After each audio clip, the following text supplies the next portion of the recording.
Last night, Tuchel post-match explained his decision to drop Lukaku.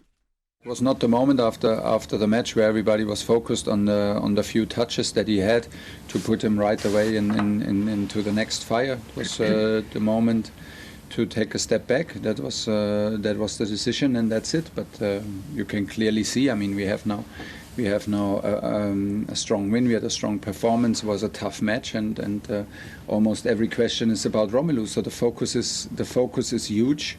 There are like 9 other players who did not play, and we should never forget that we consider this sport a team sport. Well, that's true. But, I mean, regarding Lukaku specifically, though, Trevor, obviously he's headline news. Was Tuchel vindicated in his decision to take Lukaku, quotes, out of the line of fire, if you like? You can look at it in 2 ways. I think if you look at the game that they've got on Sunday, Carabao Cup final, we don't know. We can only speculate. He may have said to him, I'm going to arrest you for this game. 5 days later, we've got the cup final. Or he could have said, listen, you've not been doing it. I think you need to be taken out, rest, maybe speak to the sports psychologist, have a little look, analyse your game, and let's see where we can improve it. And I'm going to arrest you for tonight. I expected them to beat Lille. They're the 11th in Liga, so it wasn't a particularly difficult game. I think Havertz has scored in big games before for Chelsea. He's reliable. He played well. He scored, and actually the team as a whole, I thought they looked a better team. Great performance from them. I thought Kante was superb, but all in all, I mean, I think it's a bigger story if you do drop him, and that's what it's become. I mean, I was surprised, Simon, when I saw he was on the bench. I thought, well, if they are looking like they're going to win it, we'll probably see him. And yet we didn't. I mean, Trevor may be right. That was the thing I was going to say. Maybe you will find that the narrative will change when he plays him in the League Cup final.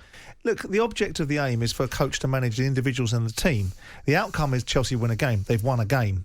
The story is that Lukaku hasn't played, and that story will rumble like most stories do in the media, because that's the divisive point of the argument. Lukaku's job is to emphasise the reasons why he was bought. And if the manager's under no pressure from the owner, owners sit there and go, I bought a £98 million footballer, you're not playing him. If he's not under that pressure, why is it anybody else's job to create the pressure? Because the only person that should be saying to Thomas Tuchel, hang on, I've got a problem with this, is the guy that wrote the cheque out for the £98 million. If Lukaku isn't doing it, which he clearly isn't at this moment in time, despite the fact he scored 2 goals in the FIFA World Club Championships, which gets overlooked because apparently it's in a meaningless tournament, but there's still goals that he scored. If he performed poorly, and the body language of him and the availability of himself in the game to make himself available for passes or available to get into the game was being analysed by Gary Lineker and Alan Shearer, then there's 2 arguments. There's the team isn't playing to enhance Romelu Lukaku, and Romelu Lukaku isn't doing enough himself. Lineker and Shearer were making the argument Lukaku isn't doing enough himself, alongside the argument that Chelsea aren't playing to suit his strengths. But Chelsea are winning football matches, right? And that's the job of the manager, not the job. And of course, you want to get the individual on board as well, because they're individuals in a team. But if Thomas Tuchel doesn't have a problem with it, and Roman Abramovich doesn't have a problem with it, I imagine he's got other problems on his mind. If he's actually sanctioned properly by the government. But the bottom line is why does anyone else need to have a problem with it? Why does the story need to be Romelu Lukaku? Well, I think Romelu Lukaku, just because of what he's achieved in the game and where he has failed in the past, or some would say failed in the past. He did really well at Everton. You mean the brief period of success that he had at Inter Milan at elite club? Forget about what he did at West Bromwich Albion. Forget what he did at Everton. They are peripheral football clubs in a scheme of the great thing. We're going to talk about Manchester United. So he came up short there. Exactly. So I'm saying maybe, and we've seen it with Sebastian Haller. He came over, big reputation, expectancy at West Ham. Didn't work out for him. He's gone back to Ajax. He's brilliant. Think this is similar? I think it's similar. So what, is Lukaku not good enough? I'm not saying he's not good enough. I think it might not be a good fit for his profile, if what he's got in the locker. In Italy, which is arguably one of the most defensive-minded football leagues in football, and come out of that as a prolific goal scorer, it's difficult. I mean, one thing scoring goals in the Eredivisie, it's another thing scoring goals in and Serie Champions A. League when talking about Sebastian Haller. Maybe it might not just be last night, though. I mean, how long is this going to go on? Cascarino in co-commentary last night for talkSPORT, he questioned whether or not the player's got a long-term future at Chelsea. I think he's come to Chelsea and expecting to be like Didier Drogba, play big moments in big games and score vital goals that enable Chelsea to win the Premier League or Champions League, whatever he envisaged before he got here. But he's probably speaking to whoever his agent is and saying, well, what do you think? What is the process? Do you knuckle down and grit your teeth and get on with it and hopefully things will change. I can remember Steven Gerrard being left out of Liverpool by Brendan Rodgers in a Champions League game at Real Madrid, and that to me was the end of Steven. And okay, he stayed longer, but it was really sort of the end for him. And I think, is it too soon to say that at Stamford Bridge? I just wonder, Simon, is it wrong to frame this as the beginning of the end for Lukaku? Yeah, I think it is, because the only person that will determine the outcome for Romelu Lukaku is Romelu Lukaku. It's not anybody else. If he puts a shift in... Well, he doesn't pick himself. Well, no, but when he gets on the pitch, he gives the manager enough reasons to pick him for the next game.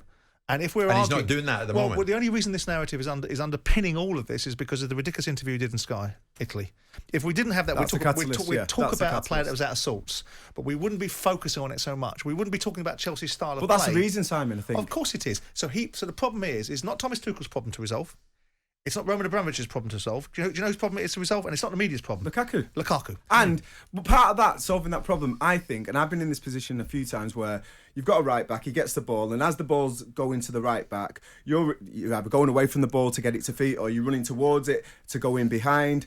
And if that happens 3-4 times in a game, I'm forgetting where the ball is. I'm forgetting the play. I'm going to have a word with my fullback and saying, listen, you're making me look stupid here. But that's on the training ground as well. Of course it is, exactly. But why? So this has gone on for so long. Why is this not happening with Romelu? But it hasn't gone on for so long because they started the season quite brightly. Then he got injured. Then he came back from injury, and he was an absolute stalwart when he came against Aston Villa. Yeah, right? I was there. So where it's all gone wrong is that he played against Villa, and then a media outlet dropped the ridiculous interview. Said how much he loves Inter Milan. Because he'd done the interview before, they kept it in the can, and they released it. Still said it. No, he said it, right? But the fact is, he came back, so his performances weren't affected by what he said. His performances were affected by the fact it was broadcast what he said, and the knee-jerk reaction from everybody else about it. Yeah. Because he played for Villa against Villa after he'd done this interview. Yeah, he came on, knowing what he'd said. And so with that in mind... He came off the bench and I was there, and it was an unbelievable impact he had on the side because Chelsea were poor in the first half. Villa looked the more likely, and then second half he came into play. Scores a goal. And runs Tyrone Mings ragged. Yeah. Right? All right, we're heading to a break, but before we do, I'm going to put it out there. Chelsea, in the Carabao Cup final on Sunday. Chelsea fans, where are your heads this morning regarding Romelu Lukaku? I mean, you would think last night against Lille, no disrespect to Lille, it's a chance for Chelsea to get goals. They got 2. Might they have got more if Lukaku was on the pitch? Is it stick or twist time for Thomas Tuchel? Do you want to see him feature at Wembley on Sunday? Give us a call on that. 03717 223344. Or are you fine without him? 81089. Jim White and Simon Jordan. Monday to Friday mornings from 10 on AM, on DAB, via the talkSPORT app and on your smart speaker. talkSPORT.